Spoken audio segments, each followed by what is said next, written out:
I have a new hobby. I am collecting stories that I can actually prove are told among the Russian people.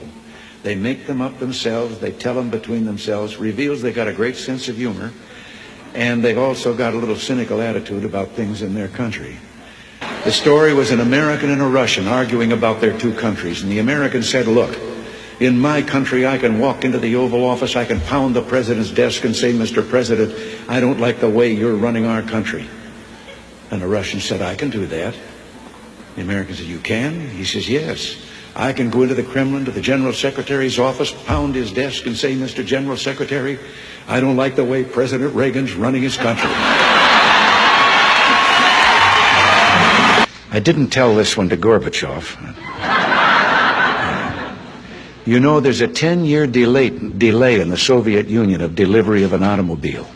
And you go through quite a process when you're ready to buy, and then you put up the money in advance. This man, he laid down his money, and then the fellow that was in charge said to him, okay, come back in 10 years and get your car. And he said, morning or afternoon?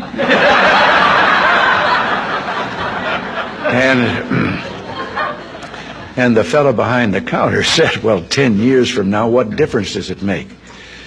And he said, well, the plumber's coming in the morning. Less than one family out of 7 in the Soviet Union owns an automobile. Most of the automobiles are driven by the bureaucrats. So an order went out one day to the police that anyone caught speeding, anyone, no matter who, gets a ticket. Well, Gorbachev came out of his country home, his dacha. He was late getting to the Kremlin. There was his limousine and driver waiting. He told the driver to get in the back seat, he'd drive it. Down the road he went. They passed 2 motorcycle cops. One took out after him. And pretty soon he's back with his buddy. And his buddy says, well, did you give him a ticket? And he said, no. Well, he said, why not? Oh, he said, they're too important. Well, he said, we're told to give anybody a ticket, no matter who it is. Oh, he said, no, this one was, I could. Well, he said, who was it? He said, I couldn't recognize him. But his driver was Gorbachev.